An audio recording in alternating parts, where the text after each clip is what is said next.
I'm Anthony Newbold. Welcome to A Closer Look. National security is the topic this week, and so my guest is the Minister of National Security, the Honorable Marvin Dames. Minister, welcome to the program. It's a pleasure to be here, Mr. Newbold. Thank you so much. Yeah, thank you again for talking to me. My pleasure. Safety of its citizens, one of the top priorities, if not the top priority of any government. Right. You have in your portfolio 3 instead of 2 agencies concerned with that. How challenging is it to direct those 3 agencies? Well, for me, actually, I thoroughly enjoy it. Yes, these are agencies that have been around. There's a lot of history. These are agencies that are actually at the forefront of our country, leading the charge, obviously, in the fight against crime. You know, you experience from time to time some level of challenges, as one would in any organization. But the good thing is that, you know, we have in all of these agencies, for the better part, very competent and capable men and women who are ready, who are committed, and who are dedicated. And so it's just a matter of working with those persons to ensure that they clearly understand what it is that they have to do, and get down to the business of getting the people's work done. Crime, which is safety and security, but crime is what these agencies are concerned with. People hear the word crime, and for some reason, people's minds automatically go to murder. How do you redirect that? Yeah, you know, Mr. Newbold, you know, murder in any country it's serious business, and oftentimes when people refer to crime, it's that category of crime that's at the top, because it's what it is really is the taking of another's life. And it's understandable that people are aware that you have to take that very seriously. But after having said that, you know, there are other categories of crime that is of concern as well. And how do we get the general public to become aware that there are in fact other categories of crime? And so what we have been doing it's really redirecting the way that we have been doing our business. You know, getting people to understand that crime is beyond just the murders. Crime is a deep-rooted social issue, and we have to look at it from an holistic perspective. In other words, you got to get a lot of people involved. You got to get a lot of people. A lot more than the agencies that you direct. Absolutely. Murder, Absolutely. Certainly, as you said, is always a concern. Yeah. It's the ultimate crime, if you will. And I've had this conversation with you before. Right. I've had it with others as well. Yes. You talk about murder, for example, and you say, you know, we think we're getting a handle on it, and it's as if somebody let an evil genie out of the bottle. You know, you say that, and you know, a week later you get like 3 or 4 murders. Right. How do you deal with that? Well, this is, you know, again, it speaks to the deep rootedness of the problem. You know, we're not going to do away with murders. As a government, when we came into office, one of the things that we said that we would do is that we would reduce the level of murders in this country, and we will continue to work to ensure that those numbers continue to decline. Last year, murders reduced by some 25%, because as you can recall, successive governments and the last government, the PLP government that was in power, actually made it a key part of their debate, of their getting into office, and I guess it worked for them, but it also backfired because murders continued to climb. But we came in with a plan, and I'm happy to report now that because of the policy initiatives that we are putting out front. The police and other related agencies now are able to appreciate the direction in which we're seeking to go as a government. And they're now developing strategies and initiatives behind our policies. And I'm happy to report that we're seeing some very positive results. Are we there yet? No, we're far from it. And we would be the first to say that. But we're pleased to say that we feel that we're absolutely on the right path, and we'll continue to go down that road until the numbers are reduced significantly. I'm going to ask you some more about that plan in a minute, but I want to talk about murder some more. Recently, there's a young student killed in one of the schools. How are you addressing, because some people say it may have been gang-related, who knows? How are you dealing with this whole issue of school violence? Well, again, Mr. Newbold, when we speak to crime, especially in our country, there are some who would believe that crime is a police problem.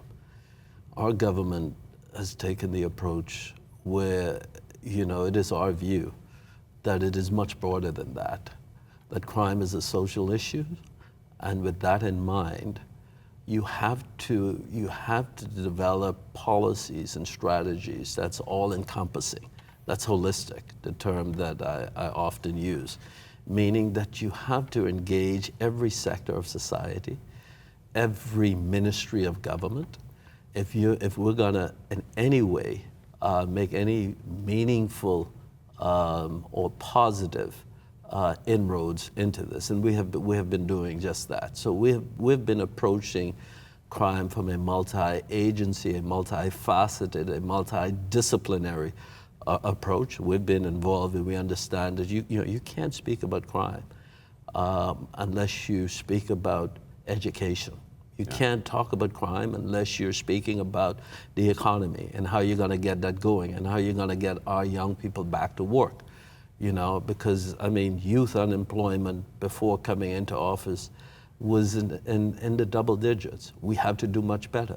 We have to get our young people to work. And so our government has taken the position whereby we're looking at programs where we can get our young people trained, okay? We can make them marketable, and we can get them back into the work environment. How do you bring in foreign direct investment? How do you empower Bahamians to own their own businesses? And so these are all of the approach that we have been taking. Now, how do we deal? Hold on for a second. Mm-hmm. Keep the thought. We got to take a break and we come back talk about that. I want to talk some more about youth and murder. But we got to take a break, and we'll be back with more on A Closer Look after this.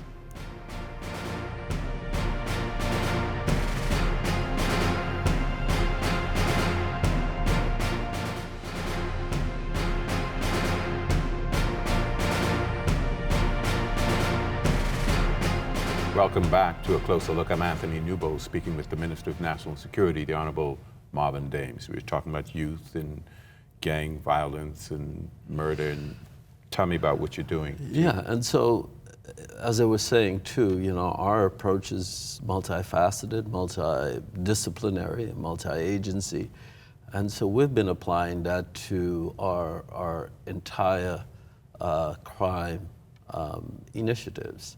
So what we've been doing, we've been working closely with the schools. I've had any number of meetings with the Minister of Education.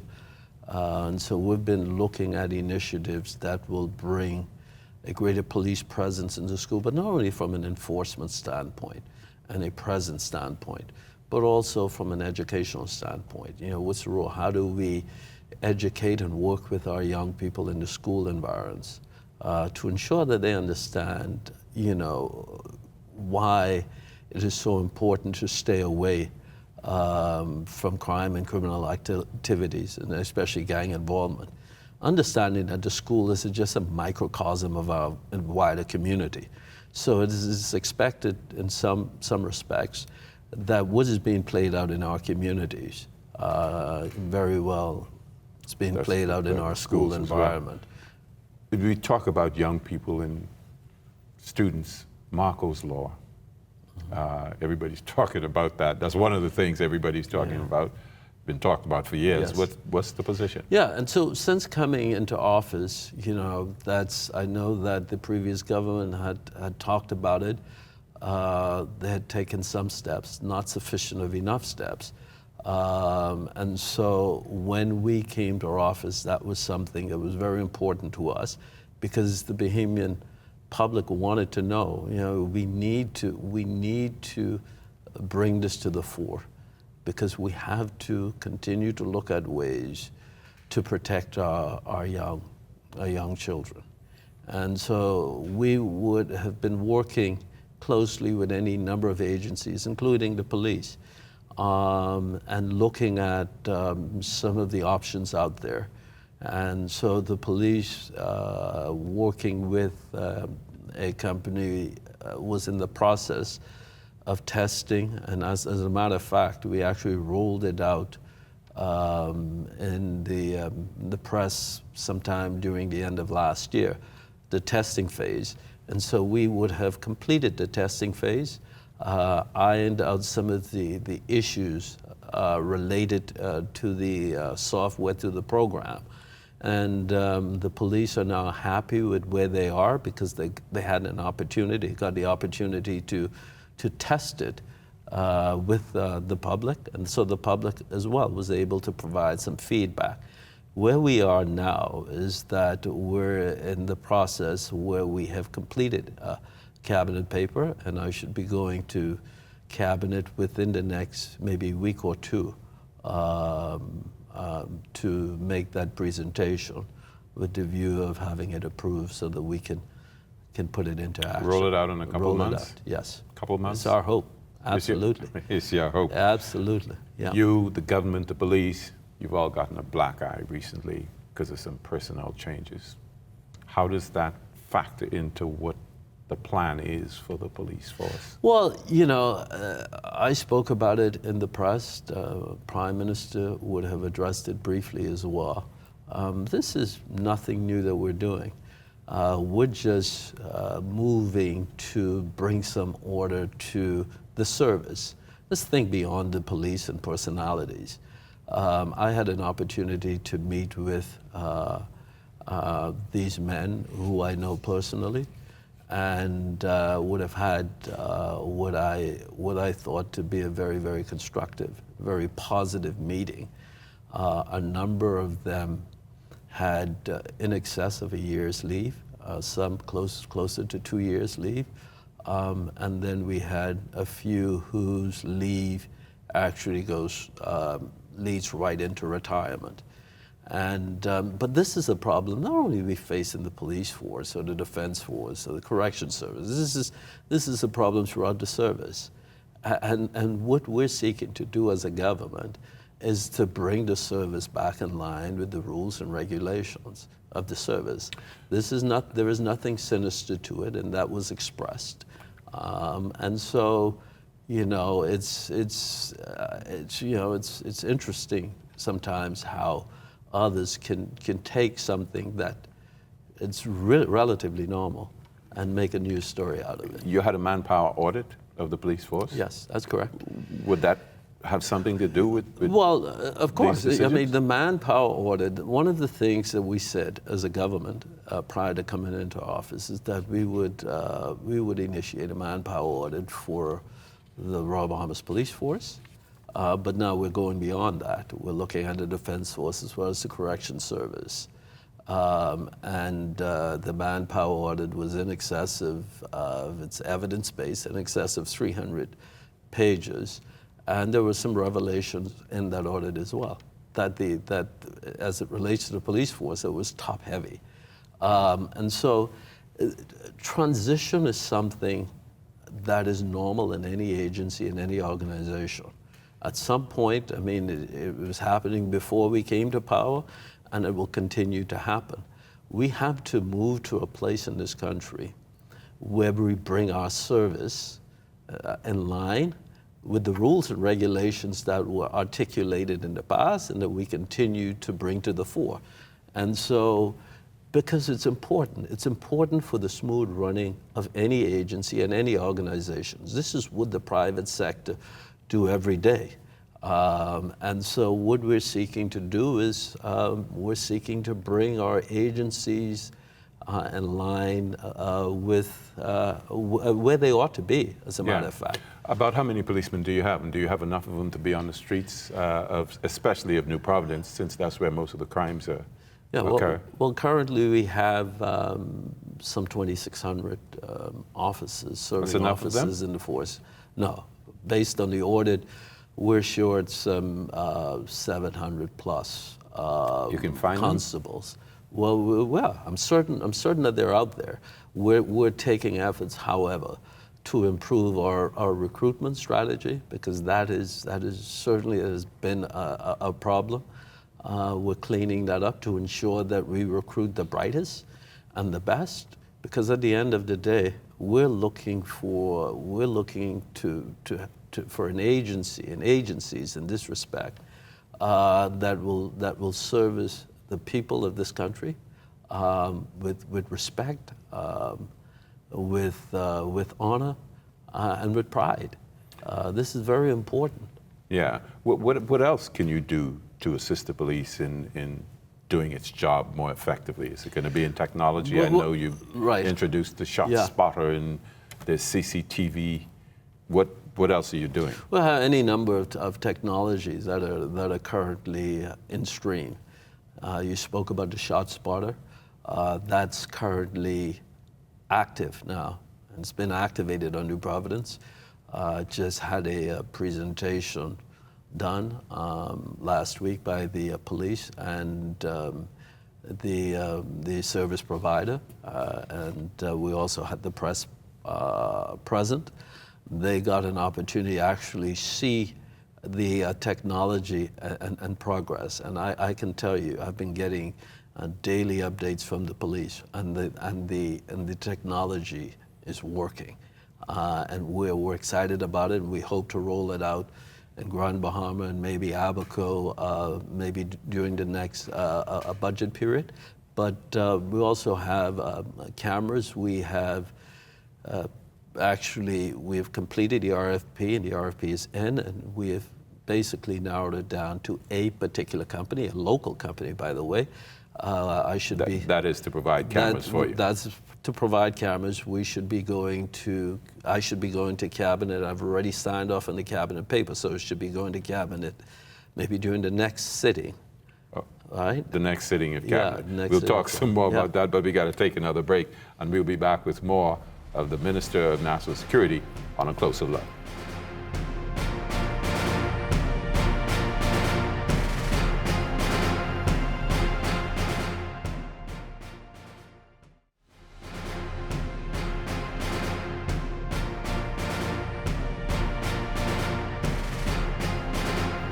Welcome back to A Closer Look. I'm Anthony Newbold, speaking with the Minister of National Security, the Honorable Marvin Dames, talking about CCTV. Yeah, and so as I was saying, Mr. Newbold, that the government has already approved the acquisition of some 507 cameras within this CCTV cameras within this fiscal period. Where are they going to be located? So they will be located throughout New Providence. Okay. And I'm hoping during the next fiscal period that we can extend that to Grand Bahama and Abaco and a few of the other family islands. But I'm happy to report that prior to coming into office, we had some in excess of 200 cameras, and they were not giving the police the reach that they needed, and many of them were not functioning properly. So we had to bring those in line before we executed this second phase. And I'm happy to report that I should be going to cabinet within a week for approval for the vendor to begin work. And so hopefully we can sign off that contract within another month or so. We also at the point too where I should be going to cabinet again within another week or two in respect to our drones program. Cabinet had approved the RFP. Mm-hmm. We're now to the point now where we have a proposed vendor, and our cabinet paper has been prepared, so it should be going to cabinet any day now for approval. Yeah, I wanted to ask you about that with one of your the sections of your other portfolio. But those drones going to be used by the police as well as the defense force? Well, our government, we have taken a multi-agency approach to fighting crime. What does that mean? Too often in this country, we work in silos, okay? And so you have the defense force on one end doing what they do, not communicating much with the police on the other end, customs immigration on another end, corrections on another end. What we said that we would do is we would bring all of these agencies together because this is one country, all right? And so what we have done in this respect as it relates to the drone is we have created a multi-agency concept. And so while the defense force will have oversight, okay, all of these agencies will work in concert, in tandem, in respect to the drones program. Yeah. Right? The strategy, the approach to crime by the police has had to change, obviously. There's a new approach to crime by the criminals. For example, your men now have to deal with child abductions. Yeah. What strategy do you use? Well, it's all about investment in people. Oh, okay. I've always believed in that philosophy, right? You can spend as much money as you want to on technology. You can spend monies on cars, on drones, on planes, on helicopters, whatever, right? You can buy the best equipment. You can spend money on IT, whatever, right? But if you're not investing in people, that money is all going to naught, all right? Since coming into office, we would have trained well over 1,200 officers in any number of disciplines, from investigations to how you interact with members of the public, to how you engage members of the public, to use of force, to forensics, to cyber, to financial crimes. So we're doing that, and we're also reshaping the way we recruit people. Because I believe wholeheartedly, and firmly, as our government do as well, that if you invest in people and you show them that they are of value, then everything else falls into place. And so what we're finding is that because of the focus on people, we have a group of senior officers at the University of Bahamas right now. We signed an agreement with University of Bahamas and Georgia State University to develop our mid and senior level managers, right?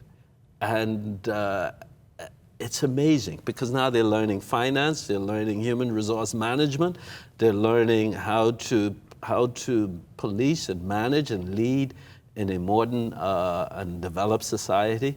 And they will have an opportunity at the end of that training. They'll get a certificate as well. But at the end of that training, they will then go away either to Georgia, to California, or some designated place within the U.S.